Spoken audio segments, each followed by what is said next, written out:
Greetings investigators! It's a long-standing tradition here on the Arkham Chronicle that we take the last Mythos pack in each cycle down to the riverbank to see the swans. Sadly, in these days of lockdown, this might be setting a poor example, so you will have to wait for the director's cut for your regular dose of avian action. Welcome to the overview video for Weaver of the Cosmos, which is product number AHC44 in the Arkham Horror the card game line, and the 6th and final Mythos pack in the Dream Eater cycle. This contains scenario 4B, the last part of the Web of Dreams campaign, the one that follows on from 3B, the Point of No Return, concerning the investigators initially left behind in the waking world. If you ever get confused about which pack goes with which campaign, then the campaign sheet has a listing of all the scenarios or packs in order. Likewise, the FFG website allows you to read all the product descriptions. Due to the 2020 health crisis, Fantasy Flight Games announced they would be delaying the release of this product in North America. So, see their website for the latest information. It is available in Europe, however, and we have seen it for sale in Germany, Finland and Denmark, which is where this copy came from, although they are probably long sold out since the making of this video. If you can bear to wait to order from FFG, then they are still offering free US shipping and exciting art cards if you pre-order. Prediction-wise, the last Mythos pack in a cycle usually contains a double rule sheet, some extra powerful player cards, and a scenario that turns the difficulty up to 11. It comes in the standard blister pack, which contains 60 fixed cards. If you are new to Arkham Horror the card game, our episode on the search for Kadath gives you a detailed explanation on what Mythos packs are and how they work. At present, the QR code is still pending and there are currently no spoilers on Card Game DB. Opening it up, the cards are all shrink wrapped as usual. And there is indeed a double-page rule sheet located underneath the artwork flap. Whoa, what the hell's that? That's right, in an effort to throw out the adage show don't tell with the baby in the bathwater, our mighty bearded overlord has spread his wordy goodness over 3 separate sheets. That bloke's a nutter! Well, it's not for us to say, but this sheet presents an epilogue for those that finish all 8 parts of the campaign, so it's a good idea to keep it separate until needed. Frighteningly, it's not just one epilogue but 16 in a move so convoluted that you need to consult a multi-access matrix to work out which one you need to read. Whilst this certainly adds to potential replayability, it means that your mighty end of the world stroke we save the universe is boiled down to just a single paragraph. Personally, we were fans of the "there are no survivors" entry.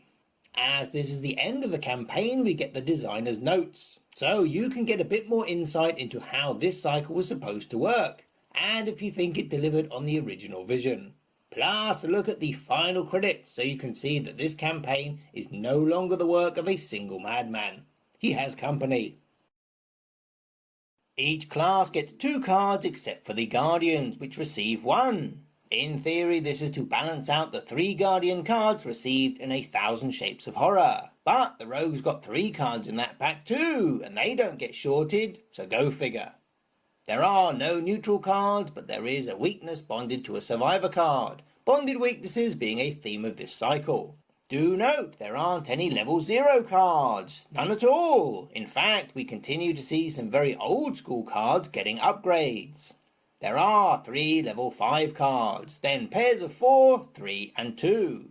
If you want to avoid spoilers, then your last player card is the survivor card scavenging number 332. Let's give you a slideshow so you can have a read yourself.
Did you see any familiar faces?